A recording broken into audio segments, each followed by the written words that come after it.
Hello guys, कैसे हो आप? आशा है ठीक होंगे। आज मैं अति लघु उत्तरीय प्रश्नों का सेट प्रस्तुत कर रहा हूं, जो कक्षा 9 के छात्रों के साथ साथ कक्षा 10 एवं प्रतियोगी परीक्षा, आर्मी, जनरल ड्यूटी, कांस्टेबल भर्ती व अन्य समकक्ष भर्ती परीक्षाओं की तैयारी करने वाले छात्रों के लिए भी अति उपयोगी होगा। प्रश्न 1, त्रिभुज के तीनों अंतःकोणों का योग कितना होता है?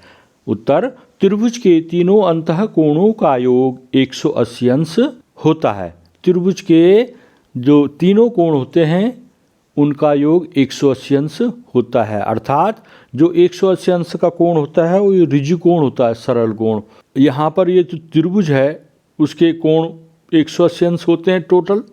तो इन तीन कोण बना देंगे, त्रिभुज की भुजाओं को काटकर उनके कोणों को हमने अलग करके रख दिया है।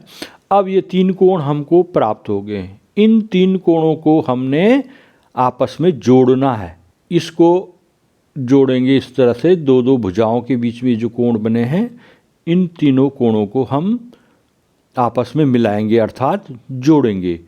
तो इनको जोड़ने पर हमें अगर उनके नीचे एक सरल रेखा प्राप्त हो जाती है, तो ऊपर जो सरल रेखा बनी है तो 180 अंश का कोण दिखा रखा है मैंने। तो इसका मतलब इन तीनों कोणों को ये जोड़ के एक सरल रेखा हमको मिल गई है, तो वो 180 अंश का कोण बनता है। तो त्रिभुज के तीनों अंतःकोणों का योग 180 अंश होता है। प्रश्न 2, दिए गए चित्र में x अंश का मान ज्ञात कीजिए। हल, केंद्र पर बना कोण परिधि पर बने कोण का दुगना होता है। इस पहले जो नोट्स हैं इनको हम देख लेते हैं। दूसरा है, परिधि पर बना कोण केंद्र पर बने कोण का आधा होता है। परिधि पर जो कोण होता है वो केंद्र पर बने कोण का आधा होता है। यहाँ पर ये चित्र बना रखा है, यहाँ पर परिधि का मान दे रखा है, केंद्र का मान पूछा है। तो परिधि पर बना कोण केंद्र पर बने कोण का आधा होता है और केंद्र पर बना कोण परिधि पर बने कोण का 2 गुना होता है। तो ये केंद्र पर 40 का 2 गुना 80 अंश का कोण बनेगा। परिधि पर बना कोण 40 अंश और केंद्र पर बनेगा कोण 40 अंश गुणा 2, 40 गुना 80 अंश हो जाएगा। आगे चलते हैं। आपके लिए प्रश्न है, दिए गए चित्र में x अंश का मान ज्ञात कीजिए। यहाँ पर ये x अंश है नीचे परिधि पर, अर्थात परिधि का मान ज्ञात करना है। तो केंद्र पर बने कोण का आधा हो जाएगा। केंद्र पर कुल कोण कितना है? 60, 38, 90। इधर अगला है, केंद्र का कोण दे रखा है 40 अंश और परिधि का कोण ज्ञात करना है। तो परिधि का कोण क्या होगा? केंद्र के कोण का आधा। तो इन दोनों प्रश्नों को आप मौखिक यहीं पर कर सकते हैं। जिन्होंने यहाँ पर कर दिया वो नीचे कमेंट्स में लिख सकते हैं। प्रश्न 3, सीधे गुणा किए बिना 98 गुणा 102 को हल कीजिए। हल है, 98 गुणा 102 को ध्यान से देखने पर हमें पता चलता है कि 98 100 से 2 कम है, जबकि 102 100 से 2 अधिक है। तो 98 गुणा 102 को हम 98 को लिखेंगे 100 ऋण 2 और 102 को 100 धन 2।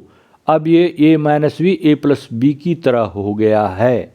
इस सूत्र को लगाने पर a minus B into A plus B बराबर A square minus B square.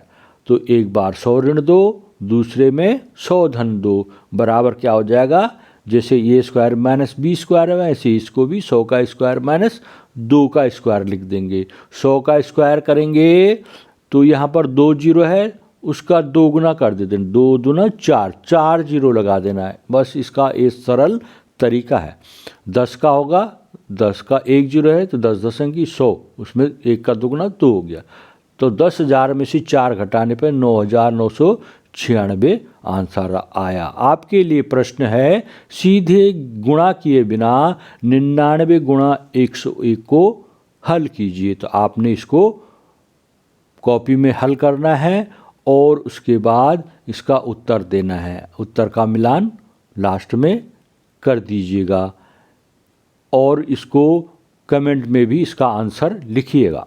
प्रश्न 4, 3/5 और 4/5 के मध्य की एक परिमेय संख्या लिखिए। 3/5 और 4/5 के मध्य की एक परिमेय संख्या निकालने के लिए हमको उसका जोड़ के आधा कर देते हैं।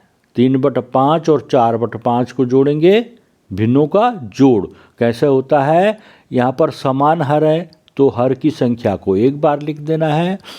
अंश में 3 धन 4 अंश को जोड़ देना है, अंश की संख्याओं को।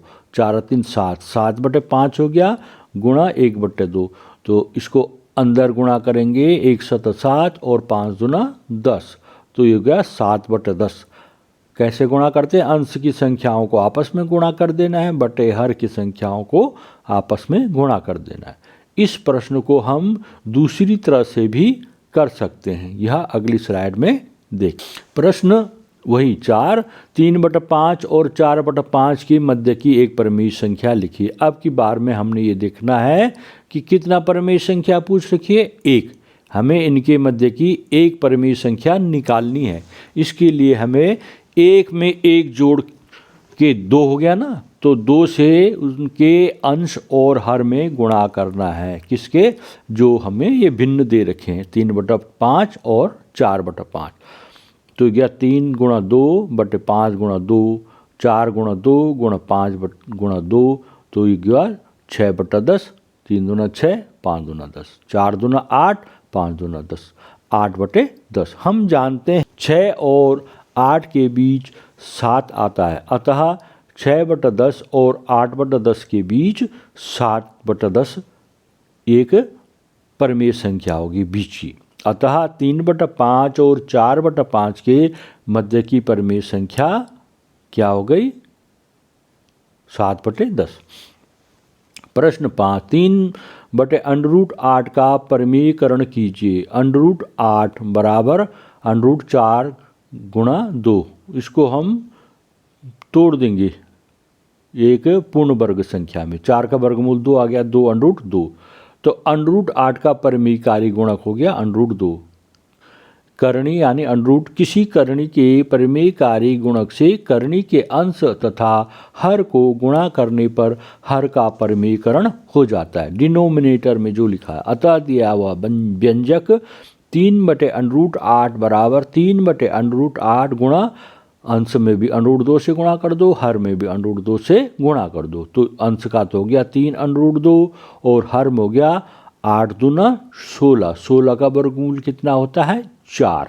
तो ये हो गया 3√2/4, इसका आंसर हो गया, क्योंकि जो हर में है 4, ये एक परिमेय संख्या है। प्रश्न 6 है, x की घात 3 ऋण ax² plus 6x minus a को x माइनस a से भाग देने पर शेषफल ज्ञात कीजिए। हल, माना px बराबर x की power 3 minus ax² plus 6x minus a तथा qx बराबर x माइनस a। यदि भाजक qx का शून्यक k हो तो जो q k तथा k माइनस a शून्य के बराबर होना चाहिए। k माइनस a बराबर 0, k बराबर a, तब px में qx से भाग देने पर शेषफल बराबर pk हो जाएगा। k³ minus ak² plus 6k minus a, जहाँ पर ये x³ minus ax² plus 6x minus a में जहाँ जहाँ x है वहाँ k लिख दिया हमने। अब फिर जहाँ जहाँ k है वहाँ पर a लिख देना है। a³ minus a into a² plus 6a minus a। अब a³ तो ये हो गया, यहाँ पर a की पावर 1 इंटू a की पावर 2 है, इसको ऐसा लिखेंगे। तो घातांकों का जोड़ कर देंगे, 2 और 1 3, a की पावर 3 हो जाएगा। दूसरा भी plus 6a minus a, a³ से माइनस a³ 0 हो गया घटने पर। अच्छा, ये में से एक घटाएंगे तो 5a आंसर आ जाएगा। अतः x की power 3 minus ax² plus 6x minus a को x माइनस a से भाग देने पर शेषफल 5a आता है। आपको ये 6 प्रश्न मैंने बता दिए हैं, अति लघु उत्तरीय प्रश्न। प्लीज़ इनमें जो प्रश्न मैंने पूछे हैं उनका आंसर आपने कमेंट में अवश्य लिखना है।